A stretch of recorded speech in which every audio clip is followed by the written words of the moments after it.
담임 목사님께서 믿음, 구원, 그리고 하나님 말씀이라는 제목으로 말씀 증거해 주시겠습니다. 시간 우리 믿음의 고백을 하나님께 드림으로 말씀 앞에 나아가도록 하겠습니다. 하나님 나를 사랑하신다.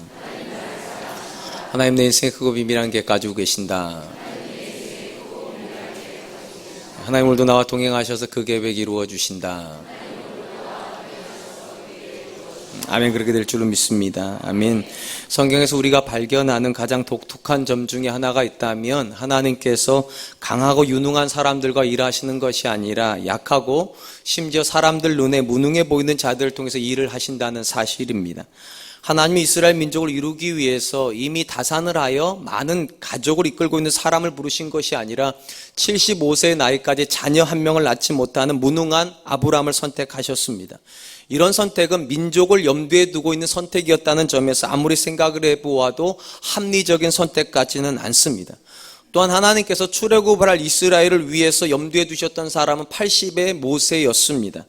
이 또한 이해가 되지 않는 것은 80의 나이는 무언가를 시작하는 나이라기보다는 접어야 되는 나이고, 더더군다나 모세가 출애굽을 시킨 다음에 바로 가나안으로 가는 것이 아니라 40년 동안 광야를 걸어야 된다는 점에서 80의 할아버지가 선택을 받은 것은 아무리 생각을 해보아도 합리적이지 않은 것 같습니다. 더군다나 하나님께서 가장 기뻐하셨다라고 말씀하시는 다윗조차도 사실은 그의 아버지는 그리 기뻐하는 아들은 아니었던 듯 싶습니다. 사무엘이 아들들을 보여달라고 할 때 이새는 유일하게 다윗을 빼놓았습니다. 이유는 간단했을 것 같습니다. 아버지 눈에 막내 아들이 무언가를 하는 존재로 비춰지지 않았을 것이기 때문입니다. 그런데 아버지 눈에 그렇게 유능해 보이지 않은 다윗을 하나님 선택하셔서 골리앗 앞에 세우십니다. 이 역시 아무리 생각을 해보아도 합리적이지 않은 것 같습니다. 당연히 이런 하나님의 선택을 받았던 사람들조차도 자기 자신이 선택된 것에 대해서 의아할 수밖에 없는 것은 당연했을 것입니다. 상식적으로 생각을 해보면 사람들이라면 자기 같은 사람을 선택하지 않을 터인데 이상하게 하나님이 자기를 선택하시니까 그 선택에 대해서 의구심을 안 품는 게 이상할 것입니다. 먼저 모세의 반응을 보아도 하나님께서 모세를 보내시겠다 할 때 그가 최종적으로 뭐라고 말을 하는가, 이렇게 말을 합니다. 출애굽기 4장 13절, 모세가 이르되 오 주여 보낼 만한 자를 보내소서. 하나님의 모든 이야기를 듣고 보니까 모세가 해야 될 일은 도무지 자기가 감당할 수 있는 그런 역할이 아니라는 것이죠. 그러니까 모세가 하는 말이 겁니다. 하나님 사람을 잘못 고르신 것 같습니다. 이 일에는 나보다 더 적합한 젊고 유능한 사람들이 있으니 그런 사람을 좀 보내십시오. 또한 사사시대에 미디안 군대와 싸우도록 선택받은 사람은 우리가 잘 알고 있는 기드온입니다.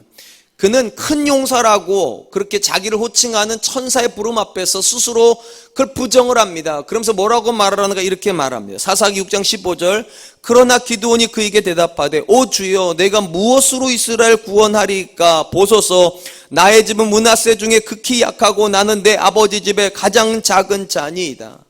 여러분이 아시는지 모르겠지만 이 기드온이 싸워야 되는 미디안 사람들은 굉장히 잔혹한 민족이었습니다. 상식적으로 생각을 해보면 이렇게 잔혹한 민족하고 싸우려면 유대 지파 중에서도 강력한 지파가 나서야 될 것 같고 그 중에서도 좀 탁월한 리더십을 가지고 있는 사람이 선출돼야 될 것 같은데 자기는 약한 지파인 므낫세 출신인데다가 므낫세 중에서도 자기 아버지 집은 굉장히 미약하다는 거예요. 이런 자기가 어떻게 온 민족을 이끌고 나가는 리더가 되겠냐, 이건 적당하지 않다는 것입니다. 근데 놀라운 것은 이런 하나님의 선택은 신약의 시대에도 변하지 않았다는 것입니다. 그래서 고린도 교회에게 보낸 사도 바울의 편지에 보면 이런 내용이 들어가 있습니다. 고린도전서 1장 26절, 형제들아 너희를 부르심을 보라. 육체를 따라 지혜로운 자가 많지 아니하며 능한 자가 많지 아니하며 문벌 좋은 자가 많지 아니하도다. 참 궁금한 건 이것입니다. 왜 하나님은 사람들이 그렇게 좋아하는 유능하고 실력 있는 사람은 다 제껴두고 사람들이 절대로 선택하지 않을 것 같은 무능하고 심지어 약한 사람을 통하여서 일하시기를 기뻐하실까? 그게 두 가지 이유가 있지 싶습니다. 첫 번째 이유는 하나님이 하시려고 하는 일은 사람이 하는 일이 아니라 하나님이 하시는 일이기 때문입니다. 만약에 하나님은 사람만 선택을 하시고 사람이 그 일을 한다면 하나님도 역시 유능하고 능력 있는 사람을 뽑으셔야만 할 것입니다. 그런데 성경에 있는 모든 인물들이 하는 고백이 무엇입니까? 하나님이 여기까지 놓으셨다. 하나님이 준비하신다. 나의 나 된 것은 하나님의 은혜로 된 것이다. 쉽게 말하면 하나님이 일하시는 분이라는 겁니다. 그렇기 때문에 그분의 선택에서 사람의 능력은 그렇게 중요하지 않다는 것입니다. 두 번째로 하나님께서 약하고 무능한 사람을 선택하시는 이유는 그런 사람이라야 하나님을 의존할 것이기 때문입니다. 제가 앞에서 이런 말씀 드렸습니다. 하나님의 일은 사람이 하는 일이 아니라 하나님이 하는 일이라고. 그런데 특이한 것은 하나님이 직접 일하지 않으십니다. 언제나 사람을 통해서 일을 하십니다. 그리고 하나님이 필요로 하는 사람은 하나님이 입이 되어주고 하나님의 손이 되어주고 하나님의 발이 되어서 하나님이 일하신다는 걸 보여주는 사람입니다. 근데 놀라운 것은 능력 있는 사람은 다른 사람이 입이 되고 싶어 하지 않습니다. 내가 입이고 싶은 거고요. 다른 존재의 손이 되고 발이 되는 걸 원하지 않습니다. 내가 드러나기를 원합니다. 그래서 하나님은 그분 앞에 자기를 내려놓고 철저하게 하나님의 입이 되고 하나님의 손이 되고 하나님의 발이 될 수 있는 약한 존재를 선택하신다는 것입니다. 그런 관점에서 놓고 보면 하나님의 일에 있어서 우리의 능력 없음은 또는 우리의 부족함은 절대로 문제가 되지를 않습니다. 진짜 문제는 내 안에서 일하는 하나님을 바라보지 못하는 우리가 문제인 것이죠. 이건 영적 전투에도 그대로 적용이 됩니다. 하나님은 절대로 영적 전투를 우리 보고 하라고 하시면서 스스로 알아서 해라, 스스로 무장해라 그렇게 말씀하지 않습니다. 왜냐? 우리는 약하다는 걸 하나님 너무 잘 아십니다. 그러니까 우리가 싸우면 못 이겨요. 그래서 하나님께서 지난 시간에도 뭐라고 그러셨습니까? 하나님이 마련해 놓으시는 전신갑주를 취하라. 전신갑주를 만들어 입으라고 되어 있는 것이 아니라 하나님께서 이미 우리를 위하여서 예비해 놓으신 그 모든 무장을 취하여 입으라고 그렇게 말씀하십니다. 그러니까 성도 입장에서 선택은 딱 하나밖에 없습니다. 내 힘으로 사는 것이 아니라 하나님의 힘으로 살아야 된다는 거. 그리고 그 선택이 우리의 선택이 된다면 지난 시간에 사도 바울이 세 개의 무장에 대해서 이야기를 하였습니다.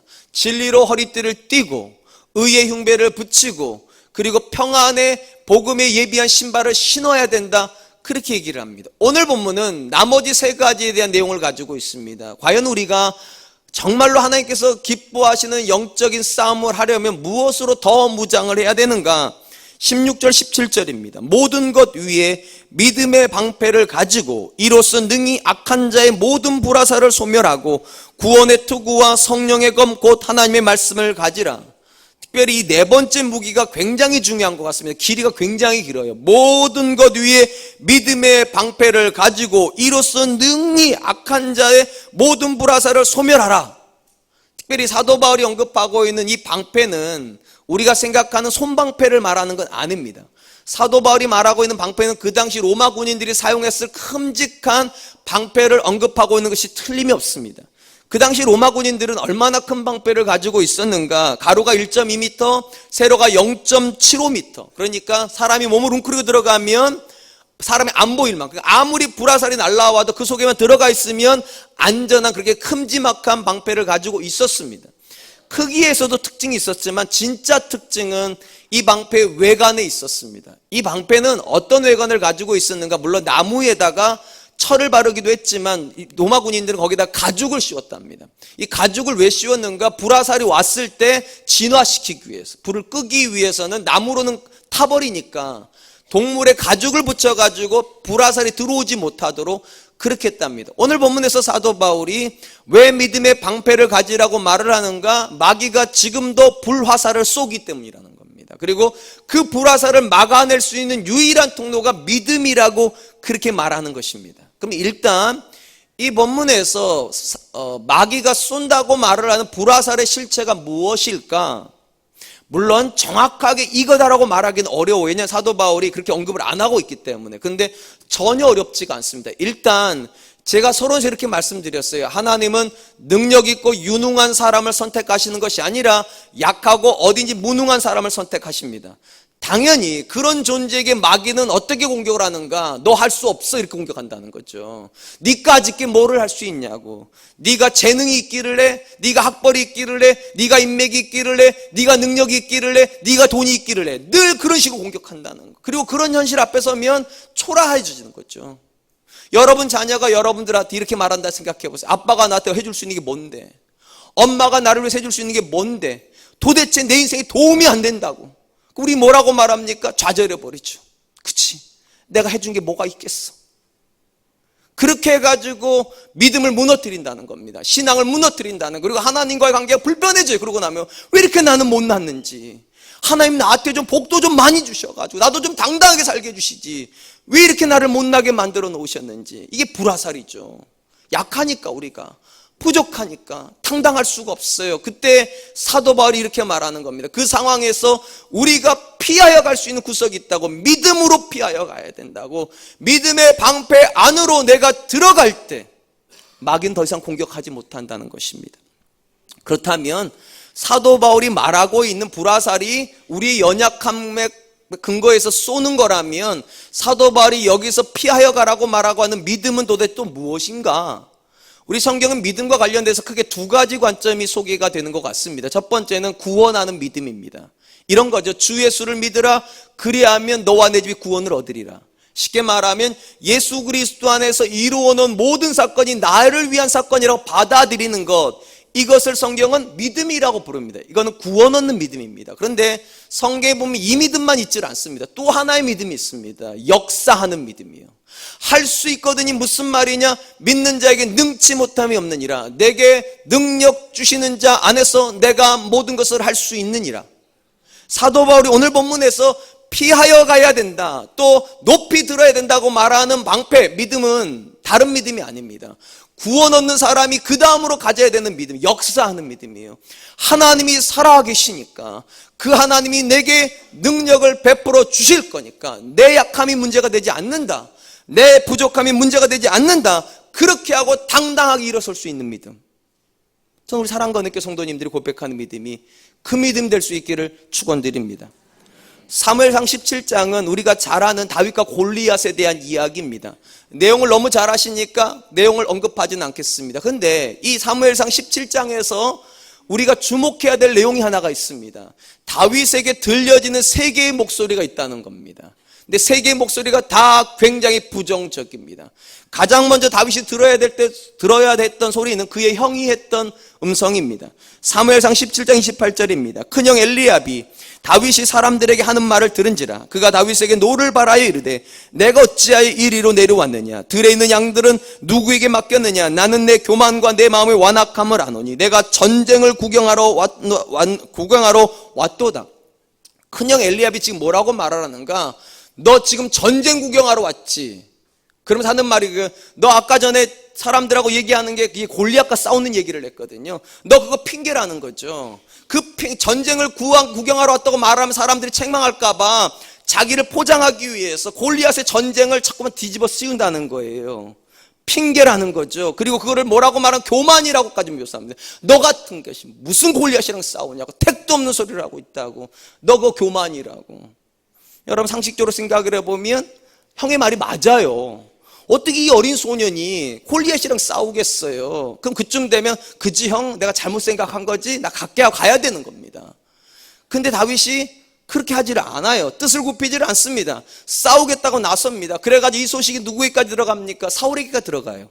생각해 보십시오. 40일 동안 낮밤으로 골리앗이 나와서 싸우자고 그럴 때 아무도 나서지 않았는데 누군가가 싸우겠다고 나서니 사울이 얼마나 기대감이 있었겠습니까? 얼마나 위대한 용사길래 골리앗이랑 싸운다고 하는가, 데리고 와봐라 이거 한참 기다리고 있었는데, 기대를 가지고 막상 데리고 온 게 조만한 소년을 데리고 왔습니다. 사울의 마음이 무너졌겠죠. 그리고 이렇게 말을 합니다. 사무엘상 17장 33절 사울이 다윗에게 이르되 내가 가서 저 블레셋 사람과 싸울 수 없으리니 너는 소년이요 그는 어려서부터 용사임이니라. 사울이 해주는 말이 무엇입니까? 너 절대로 못 싸운다는 거예요. 너는 소년인데 저 골리앗은 너보다 어린 나이 때부터 전쟁을 했던 용사라고, 어떻게 네가 이기냐가 안 된다, 너 못한다 그랬습니다. 그런데도 다윗이 거기서 그쵸? 생각해봐도 아닌 것 같죠? 하고 돌아갔으면 또 이야기는 달라졌을 거예요. 근데 다윗이 뭐라고 말합니까? 아니라고. 하나님이 곰의 발톱에서도 사자 입술에서도 나를 건져냈는데 하물며 여호와를 모독하는 저 블레셋 사람이 있겠습니까? 포기를 안 합니다. 그래서 사울이 내보냅니다. 이제 두 번째 소리까지는 통과를 했어요. 세 번째 소리가 들려옵니다. 다윗이 오는데 골리앗이 뭐라고 말을 하는가? 이렇게 말을 합니다. 사무엘상 17장 43절 44절 블레셋 사람이 다윗에게 이르되 내가 나를 개로 여기고 막대기를 가지고 내게 나왔느냐 하고 그의 신들의 이름으로 다윗을 저주하고 그 블레셋 사람이 또 다윗에게 이르되 내게로 오라 내가 내 살을 공중의 새들과 들짐승에게 주리라 하는지라. 여러분, 전쟁은 흔히 기싸움이라고 그러잖아요. 다윗이 나갔을 때 골리앗이 기가 확 죽어야 되는 거 아니에요? 그냥 이런 생각을 해봐요. 하나님께서 정말로 다윗과 함께 하신 다음에 여기서 갑자기 아우라가 확 풍기고 이 레이저가 쫙 나가가지고 골리앗이 눈을 뜰 수가 없어가지고 뭐 저런 게 왔다고 도망가면 정말 좋을 것 같은데 그런 일이 안 벌어졌습니다. 골리앗 앞에 다윗은 너무나도 초라한 막대기 들고 온 소년이에요. 그러니까 조롱을 해버립니다. 내가 개냐고. 당장 나한테 오라고. 내가 너를 찢어가지고 공중에 새한테 던져줘 버리겠다고. 세 가지 메시지가 지금 이 싸움에서 들려옵니다. 형도 뭐라고 말합니까? 이 교만한 놈아. 사울도 뭐라고 말합니까? 너는 소년이라고. 골리앗도 말을 합니다. 내가 개냐고. 내가 널 찢어버리겠다고. 계속적인 메시지는 한결같습니다. 상식적이고 합리적이고 뭐라고요? 너는 못한다고. 너 안 된다고. 네 실력 부족하다고. 사랑하는 성도 여러분, 우리에게 계속 들려오는 메시지가 그런 거 아닙니까? 나이 들어서 안 된다. 못 배워서 안 된다. 학벌이 딸려서 안 된다. 배경이 안 좋아서 안 된다. 얼굴이 못생겨서 안 된다. 키가 작아서 안 된다. 심지어 머리가 벗겨져서 안 된다. 안경을 써서 안 된다. 핑계거리는 정말로 많습니다. 근데 놀라운 것은 그런 것들이 공격이 된다는 겁니다. 그러니까 이제 요즘 청년들이 얼굴을 성형하려고 난리를 쓰는 거잖아요. 스펙을 쌓으려고 난리를 치는 거잖아요. 어떻게 해서든지 공무원고시 통과하려고 시험지를 빼돌리는 거잖아요. 그런 좌절 앞에 서니까요. 안 된다는 그 좌절 앞에 서니까. 놀라운 것은 세 번의 이런 부정적인 메시지를 듣고 다윗이 도망쳐버렸으면 이야기는 달라졌을 겁니다. 다윗이 도망치질 않습니다. 다윗이 가지는 자신감이 있습니다. 그에게 믿음이 있습니다. 어떤 믿음? 이런 믿음이요. 사무엘상 17장 45절 47절 다윗이 블레셋 사람에게 이르되 너는 칼과 창과 단창으로 내게 나아오거니와 나는 만군의 여호와 이름 곧 내가 모욕하는 이스라엘 군대의 하나님 이름으로 내게 나아가노라. 오늘 여호와께서 너를 내 손에 넘기시리니 내가 너를 쳐서 내 목을 베고 블레셋 군대의 시체를 오늘 공중의 새와 땅의 들짐승에게 주어 온 땅으로 이스라엘의 하나님이 계신 줄을 알게 하겠고 또 여호와의 구원하심이 칼과 창에 있지 아니함을 이 무리에게 알게 하리라. 전쟁은 여호와께 속한 것인즉 그가 너희를 우리 손에 넘기시리라. 다윗이 뭐라고 말합니까? 그 조롱하는 모든 메시지 앞에 내가 언제 싸운다고 그랬냐고. 내가 싸우는 게 아니라고. 하나님이 싸우신다고. 아까 제가 뭐라고 말씀드렸습니까? 하나님의 일은 사람이 하는 일이 아니라니까요. 믿음의 고백은 무엇인가? 하나님이 일하신다는 거예요. 다윗이 이렇게 말합니다. 오늘, 이게 굉장히 중요해요. 하나님이 성경에서만 역사하시는 것이 아니라 오늘 여호와께서 너를 나의 손에 넘기시리니. 다윗이 가지는 자신감이 무엇입니까? 다윗이 피해가는 믿음의 방패의 핵심은 무엇입니까? 오늘 하나님이 일하신다는 거예요. 오늘 그 하나님이 능력을 부으셔서 이스라엘을 향하여서 블레셋 군대를 다 찢게 하실 거라는 거예요. 그리고 선언합니다. 전쟁은 여호와께 속한 것이라고. 사랑하는 성도 여러분, 하나님을 향한 우리의 믿음의 고백 핵심이 무엇입니까? 하나님이 살아계신다는 거예요. 그리고 그 하나님께서 그분의 자녀 가운데 일하시며 더 놀라운 거 그분의 자녀에게 능력 베푸시기를 기뻐하신다. 할렐루야. 전 저와 여러분들이 가지는 믿음의 고백이 여기까지 갈 수 있었으면 좋겠어요. 우리 중에 구원 없는 믿음은 대부분 다 가지고 있습니다. 나 하나님 믿으니까 천국 간다. 그 믿음은 거의 다 가지고 계시는데 과연 여러분들에게 역사하는 믿음도 있습니까? 내가 할 수 없지만 하나님은 하실 수 있다고. 내가 만들어줄 수 없는 내 자녀의 진로를 하나님이 열어주실 수 있다고. 그 믿음 있습니까? 내가 할 수 없는 모든 상황 속에서도 내게 능력 주시는 분이 계시니까 도전해보자. 할 수 있다. 그렇게 말하는 믿음이 우리에게 있습니까? 전 저와 여러분들이 그럴 수 있었으면 정말로 좋겠습니다. 왜냐하면 히브리서 기자가 이렇게 말하기 때문이에요.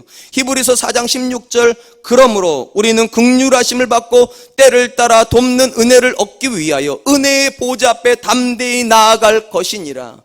은혜의 보좌 앞에 담대히 나아갈 것이니라. 왜냐? 때를 따라 돕는 은혜를 주실 거니까. 분명한 건 믿음 안에 수동적인 개념이 들어가 있습니다. 하나님이 주시는 걸 받는 게 믿음인 건 맞아요. 그런데 히브리 기자가 강조하는 건 능동형입니다. 능동형. 나아가야 된다고. 하나님께서 도와주실 거니까. 하나님이 은혜 베푸시고 하나님이 능력 주실 거니까 그분 앞에 나아가야 된다고. 사랑하는 성도 여러분, 우리가 만나는 모든 문제는 절대로 우리 능력 안에 있지 않습니다. 여러분, 성경에서 만나는 모든 믿음의 사람들의 특징이 무엇입니까? 그들은 낙관적인 상황에 놓여 있지 않았습니다. 그들은 푸른 초장 쉴 만한 물가에 놓여 있지 않았습니다. 대부분의 인생은 어김없이 사망의 음침한 골짜기를 경험해야만 했습니다. 요셉이 형들에게 팔려갈 때 사단이 뭐라고 그의 귓견에 속삭였을까요? 너 끝났다고. 다니엘이 사자굴로 끌려갈 때 사단이 뭐라고 속삭였을까요? 너 끝났다고. 다윗이 골리앗을 향해 나아갈 때 사단이 뭐라고 끊임없이 소리쳤을까요? 너 안 된다고. 놀라운 것은 우리가 만나는 모든 성경의 위인들은 그럼에도 불구하고 도전했다는 것입니다. 왜요? 능력 주시는 하나님이에요. 내가 하는 것이 아니라 나의 나된 것은 하나님의 은혜로 된 것이라. 이 확실한 믿음의 고백이 있으니까 그들은 자기 자신에게 절망하지 않습니다. 자기 한계에 매이지도 않습니다. 그리고 하나님을 바라봅니다. 어김없이 하나님께서 그들을 살려주셨고 어김없이 그들을 위해서 일하여 주셨고 어김없이 하나님은 그들을 높여주셨습니다. 하물며 저와 여러분이겠습니까? 사랑하는 성도 여러분, 우리가 가지는 믿음의 담대함은 무엇입니까? 하나님이 한 번도 여러분이 무엇을 가지고 있는지 물으신 적 없습니다. 여러분이 얼마나 대단한 사람인지 여러분들한테 관심 가진 적도 없으십니다. 하나님이 가시면 딱 하나입니다. 믿음이 있냐는 거예요. 믿음이 있냐는 거예요. 믿는 자에게 능치 못함이 없다는 이 믿음이에요. 저와 여러분들 안에 그 믿음의 고백을 가지고 오늘도 나를 향하여서, 내 자녀를 향하여서, 우리 가정과 우리 교회를 향하여서 들려오는 모든 부정적인 소리를 향하여서 전쟁은 여호와께 속하였다고, 오늘 하나님께서 싸워주실 거라 선언하는 그런 믿음의 사람들 되시기를 축원드립니다. 다섯 번째로 사도 바울이 성도가 반드시 취해야 된다라고 말하는 무기는 구원의 투구입니다. 우리가 익히 하는 대로 투구는 머리에다 쓰는 것입니다. 쉽게 말하면 머리를 보호하기 위해서 쓰는 장비가 투구입니다. 이 머리를 보호하는 건 다른 의미라기보다 제 생각에는 성도의 생각을 보호하기 위해서 구원의 투구를 써야 된다라고 그렇게 말하고 있는 것임에 틀림이 없습니다. 제가 이렇게 확신을 가지는 이유는 데살로니가 교회에 보내는 편지에 보면 이 구원의 투구의 성격을 이렇게 설명을 하고 있기 때문입니다. 데살로니가전서 5장 8절입니다. 우리는 낮에 속하였으니 정신을 차리고 믿음과 사랑의 오심경을 붙이고 구원의 소망의 투구를 쓰자. 오늘 본문에서는 구원의 투구라고 번역이 되어 있는데 데살로니가 교회에다 보내는 편지에서는 구원의 소망의 투구, 그러니까 구원의 투구 사이에 뭘 하나를 집어넣었어요. 뭐를 집어넣는가? 소망이라고 한 단어를 집어넣습니다. 쉽게 말을 하면 저와 여러분들이 하나님의 자녀가 된 구원을 경험한 사람이라면 이 사람에게는 항상 뭐가 있어야 되는가? 소망이 있어야 된다는 거예요. 어떤 게 소망입니까? 절망을 일으키는 게 소망입니다. 모두가 끝났다고 그럴 때 아직 끝나지 않았다고. 제가 대학교 때 읽었던 장편 소설 중에 내용은 잘 기억이 안 나는데 그 문구가 하나 기억나는 게 있어요. 내일의 태양은 떠오른다. 스칼렛 요한슨인가가 뭔가 바람과 함께 사라지던 마지막 장면이에요. 다 버림받았는데 거기서 내일의 태양은 떠오른다고, 이런 걸 우리 소망이라고 부르고 희망이라고 부르죠. 쉽게 말하면 오늘의 싸움이 졌더라도 내일의 싸움은 다른 영역이 될 수 있다, 이렇게 믿는 거죠. 하나님께서 저와 여러분들에게 주시고자 하시는 가장 강력한 생각이 무엇인가? 성도는 절대로 쓰러지지 않는다는 겁니다. 왜냐? 하나님께서 미래를 붙잡고 계시니까요. 예레미야서에 하나님께서 하신 말씀이 무엇입니까? 내가 너희를 향한 생각을 내가 아는데 너희에게 평안을 주고 너희 장래에 소망을 주려 함이니라. 할렐루야. 그러므로 사랑하는 성도 여러분, 성도가 어떤 상황을 만날 때마다 이 생각 속에서 뭐가 자꾸 자꾸만 맴돌아야 되는가? 모든 것은 합력하여 선이 된다. 하나님이 선하신데 절대로 나에게 나쁜 것 주실 리가 없다고. 상황이 아무리 나빠도 결국은 하나님이 일하실 거라고. 이 생각만 반드시 있으면 사람은 절대로 넘어지지 않습니다. 사람은 절대로 절망하지 않습니다. 여러분 잘 아시다시피 사람이 대단한 존재인 것 같지만 사람은 굉장히 약한 존재입니다. 누군가가 말 한마디 하면 그것 때문에 잠을 못 자잖아요. 몇 날 며칠을 잠을 못 자요. 뭐 누가 아파서 아유 인상이 조금 딱딱하시네, 이 말 한마디 했다고 집에 가서 거울 보고 어디가 딱딱하다는 거 도대체, 뼈를 말하는 건가, 머리가 그런, 그것 때문에 몇 날 며칠을 못 자고, 뭐 눈이 맵었다고 그러면 도대체 눈이 뭐가 이게 날카롭다는 말인가 아니면 차갑다는 말인가, 그것 때문에 몇 날 며칠을 못 자는 게 사람입니다. 사람은 대단하지 않아요. 말 한마디에 쓰러지기도 하고 생각 하나 때문에 자살을 결심하기도 하고요. 아주 사소한 문제 앞에서 포기를 해버립니다, 인생을. 그게 사람입니다. 근데 여러분 생각해 보면 사람이 하는 절망이라는 게 결국은 둘 중에 하나인 것 같습니다. 하나는 자기 자신에 대한 절망입니다. 우리 자녀들 중에 공부 못하고 싶어서 공부 못하는 자녀 없습니다. 다 공부 잘하고 싶은데 나는 아무리 외우려고 해도 돌아서면 잊어버리는 애들이 있어요. 옆에는 안 외우려고 그러는데 외워지는 애가 있고. 그럼 이런 애들을 보면 얘는 절망해야죠. 그냥요. 난 안 되겠다. 근데 저런 애랑 어떻게 내가 승부를 가르치겠냐. 안 된다. 자기 능력에 대한 절망을 합니다. 다른 애 비교해가지고. 이건 좀 이해가 돼요. 근데 두 번째 부분은 여러분 자기 능력에는 절망을 안 하지만 환경에 절망하는 경우가 있습니다. 예를 들면 제가 중학교 다닐 때 우리 친구들 중에 공부 잘하는 애들이 있단 말이죠. 그 머리로는 정말 부모님이 좀만 도와주시면 서울대, 연고대는 충분히 갈 애들인데 어느 날 부모가 이렇게 말하는 거죠. 너 공고 가라고. 너 상고 가라고. 우리 너 고등학교도 보낼 여력도 안 되고 대학교는 엄간생심 안 되니까 또 네가 당장 안 벌으면 우리가 어떻게 하냐고. 너 공고 빨리 가고 상고 빨리 가, 돈 벌어오라고. 이래버리면 이 자녀 마음이 무너져 버려요. 자기 능력에는 문제가 없는데 부모가 옆에서 안 도와주니까, 환경이 안 도와주니까. 그러니까 사람은 결국 둘 중에 하나로 절망합니다. 자신이 없거나 옆에서 안 도와주거나. 그럼 절망하는 거예요. 형태가 어떤 거든 상관없이 모든 절망을 치료하는 방법은 하나밖에 없습니다. 소망이 있어야 돼요. 소망이 있으면 사람은 절망 안 해요. 자, 이 자녀 공부를 잘 못합니다. 아버지가 이렇게 말해요. 괜찮아. 그냥 어떤 데든 나오면 돼. 아빠 회사 물려받으면 돼. 그럼 공부 못해도 상관없는 거예요. 좀만 시간만 있으면 다 차장되는 거니까. 그런 거잖아요. 부정하시는 거예요? 그런 거예요. 자, 나는 실력에는 문제가 없는데 부모님이 못 도와줘요. 그래서 절망하는데 누군가가 이렇게 말을 해요. 괜찮다고. 내가 너의 대학교 학비까지 다 대줄 테니까 공부하라고. 그러면 소망이 일어나요. 소망이 일어나면 절망은 다 사라져 버립니다. 오늘 본문에서 사도 바울이 강조하는 것이 무엇인가? 하나님께서 왜 우리한테 구원의 투구, 구원의 소망의 투구를 쓰라고 말을 하는가? 하나님은 절대로 저와 여러분들에게요, 고난이 없는 시절을 허락하지 않습니다. 물론 쉴만한 물과 푸른 초장도 주세요. 근데 어김없이 사망의 음침한 골짜기도 주십니다. 그때 성도가 무너지지 않으려면 소망이 있어야 된다는 거예요. 소망이요. 여러분 요셉이 형들에게 팔려갑니다. 무능함이죠. 여러분 요셉이 삼손같이 힘이 있었으면 11명의 형들에게 때려치고 그냥 오히려 11명 형들을 팔아버렸겠죠. 근데 옷 다 벗겨지고 구덩이에 빠져버려요. 자기 능력에 한계가 있는 거죠. 심지어 환경적으로 말을 하면 그는 애굽의 노예로 팔려갑니다. 옷 다 벗겨져가지고 노예 시장에서 쫙 줄 서가지고 얘는 얼마 이렇게 해가지고 돈으로 매겨진 인생이 돼버렸어요. 소망이 없어 보여요. 능력도 없고 환경도 절망적이에요. 근데 놀라운 것은 요셉이 드디어 팔려가지고 보디발의 집에 간 첫날의 기록입니다. 첫날에 보디발이 한눈에 알아봤어요. 요셉은 다르다는 것을요. 성경에 이렇게 기록을 합니다.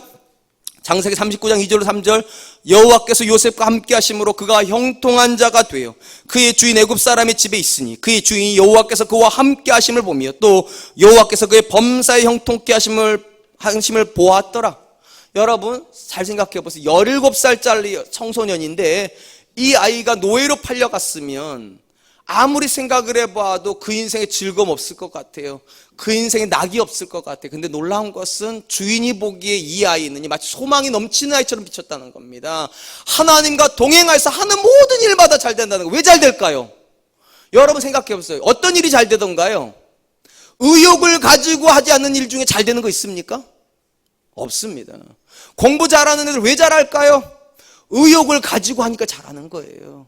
목회를 잘하는 목사님들 왜 목회 잘할까요? 의욕을 가지고 하니까 잘하는 거예요. 가정이 행복한 아내들 왜 가정 행복합니까? 물어보세요. 의욕을 가지고 하니까 행복하지. 왜 요셉의 인생이 이렇게 형통하냐고요. 노예로 끌려가는데 의욕이 있어. 의욕 얘가 너무 이상하지 않습니까? 도대체 뭐가 의욕이 있을까 도대체? 소망이요.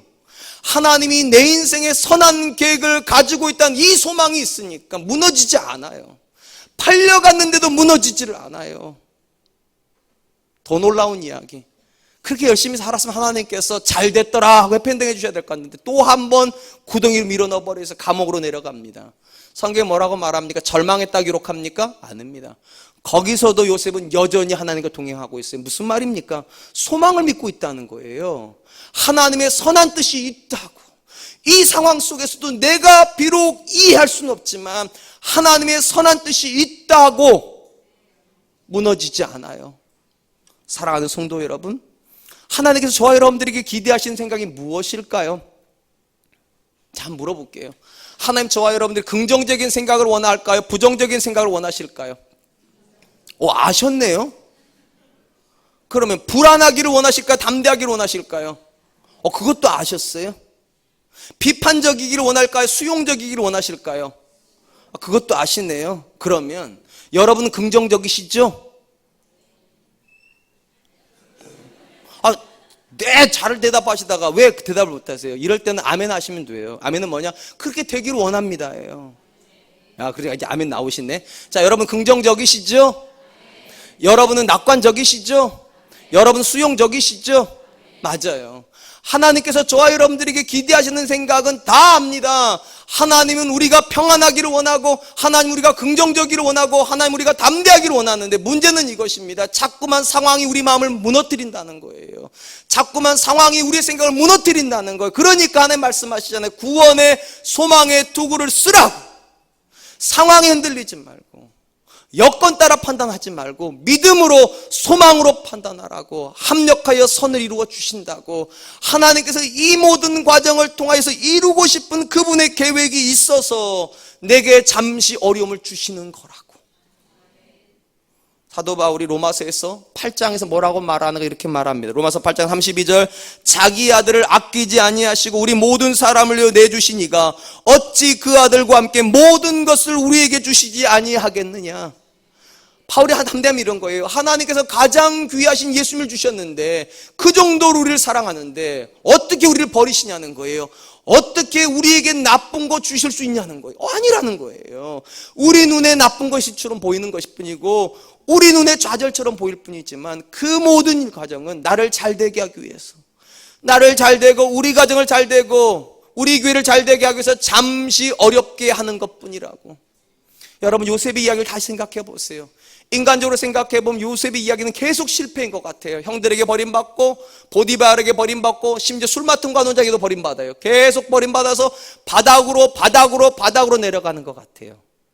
근데 영적인 관점에서 보면 요셉은 점점 계속 전진. 누구를 향하여? 바로를 향하여. 애굽의 궁전을 향하여 전진하고 있어요. 상황과 여건으로 보면 바닥인데 믿음으로 보면 전진이에요. 사랑하는 성도 여러분, 어떤 투구 쓰실래요? 상황과 여건의 투구를 쓰실래요? 그래서 상황을 따라서 판단하고 상황을 따라서 좌절하고 그러실 겁니까? 아니면 소망의 구원의 소망의 투구를 쓰시겠습니까? 어떤 상황에 들어가든지 간에 하나님의 선하심을 믿고 하나님의 일하시기 때문에 반드시 모든 것은 합력하여 선이 된다라고 그렇게 하시기를 원하십니까? 저는 구원의 소망의 투구를 쓰랍니다. 어떤 상황에도 소망을 가지려합니다. 어떤 낙심되는 상황에서도 감사하렵니다. 저는 그랬으면 좋겠고 제가 정말로 원하는 건 여러분들도 그러셨으면 좋겠어요.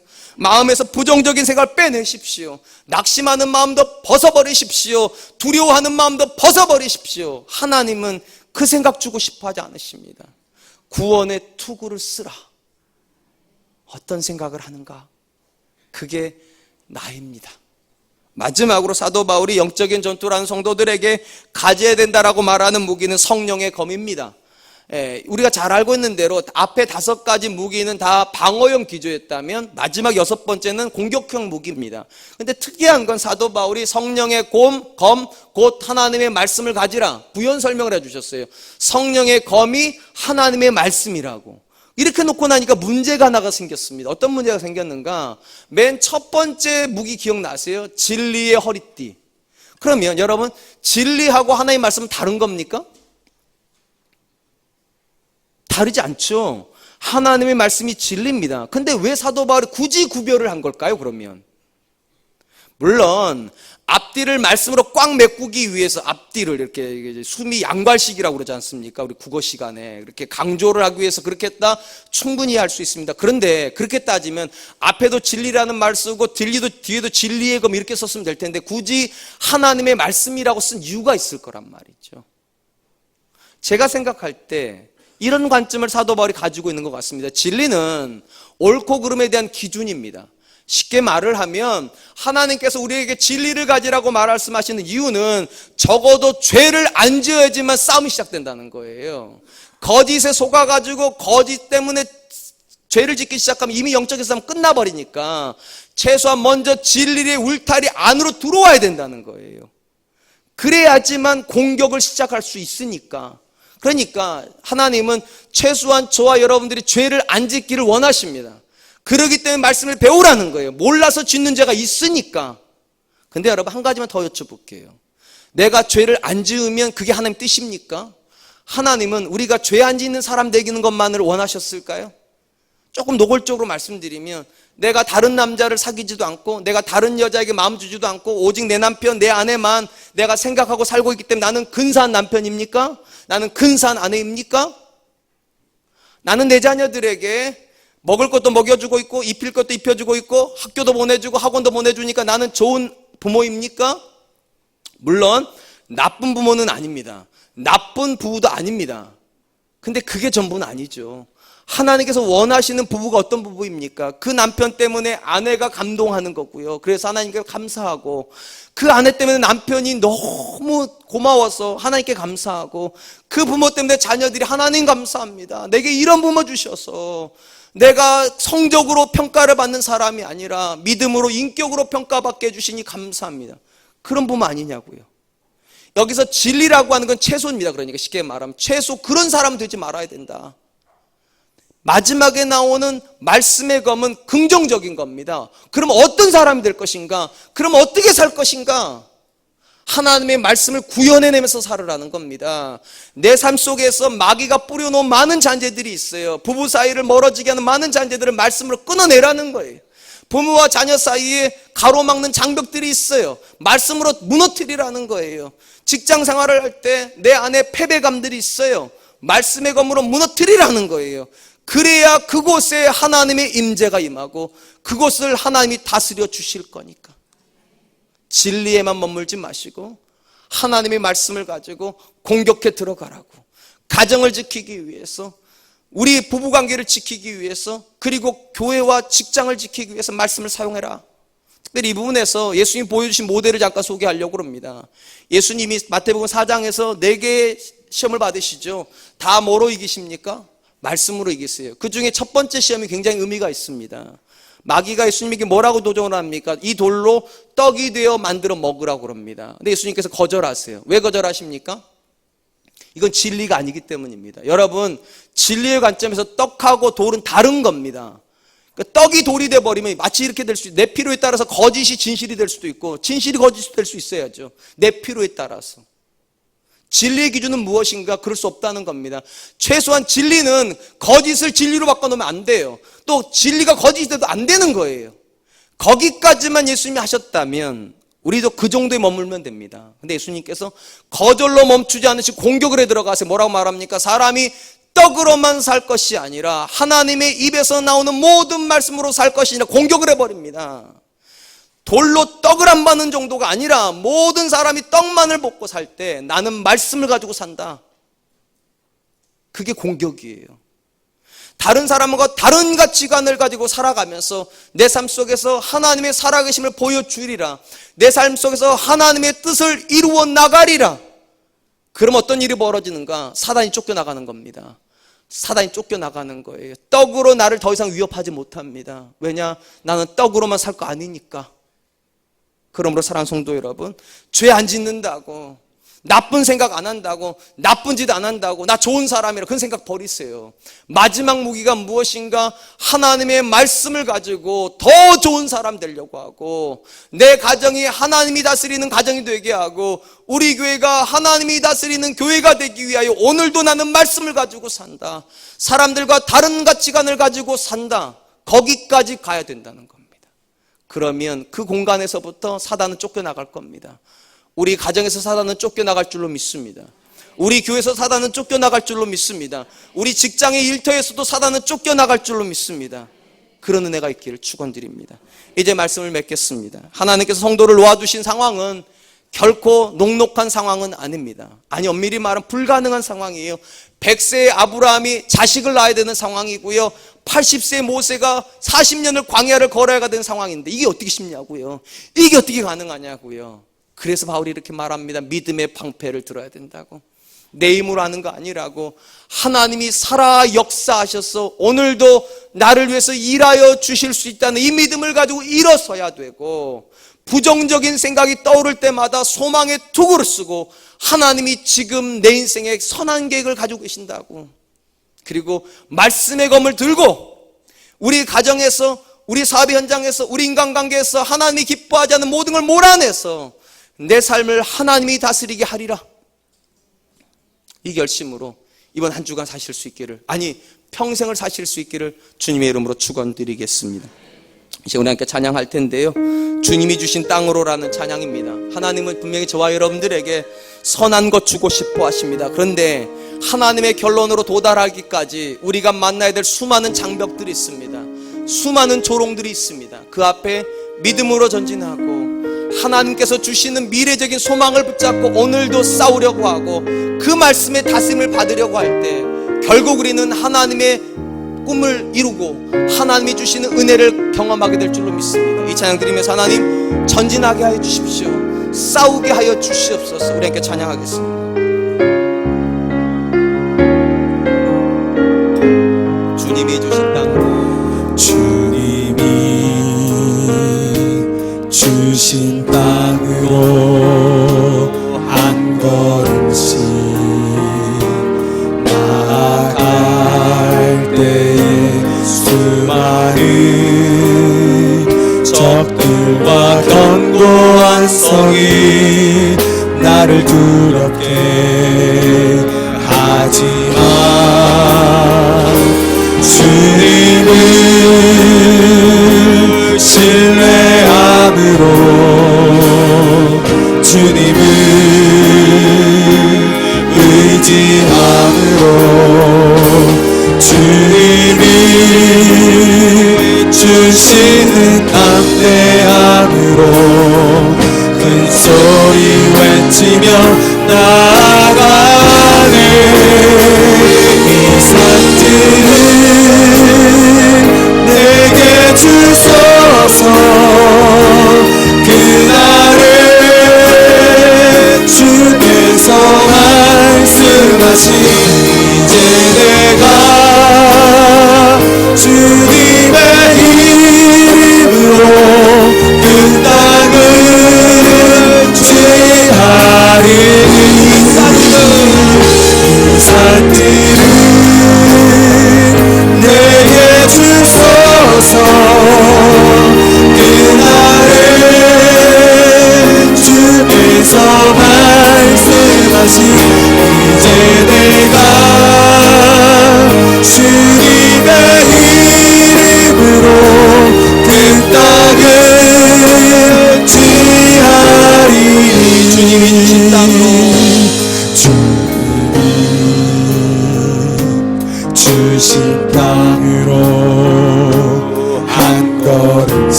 나를 두렵게 하지만 주님은 신뢰함으로 주님은 의지함으로 주님이 주시는 담대함으로 큰 소리 외치며 나아가네. 이 산들은 내게 주소서. 그날에 주께서 말씀하신 이제 내가 주님의 이름으로 그 땅을 취하리니 산길을 내게 주소서. 그날에 주께서 말씀하신 이제 내가 주님의 이름으로 그 땅을 취하리니. 사랑하는 성도 여러분, 혹시 지난 주간 여러분의 마음을 무너뜨리는 낙심되는 요소는 없었습니까? 여러분의 환경과 여러분의 능력 때문에 좌절을 경험하지는 않았습니까? 오늘 바울이 이렇게 말합니다. 믿음의 방패 하나님께서 가지라고 하십니다. 하나님, 내게 역사하는 믿음을 허락하여 주시고 오늘도 하나님께서 능력 베푸시기를 기뻐하신다는 그 사실을 가지고 믿음으로 부딪히게 하여 주시고, 내 머릿속에 수많은 염려 걱정이 있을 때마다 그곳에 소망을 집어넣으셔서 하나님의 선한 뜻을 신뢰할 수 있도록 도와주시고, 오늘도 환경에 좌절하는 사람이 아니라 말씀을 붙잡고 살고 그 말씀으로 싸우는 사람 되게 하여 주시옵소서. 우리 같이 한번 기도합니다. 기도하겠습니다.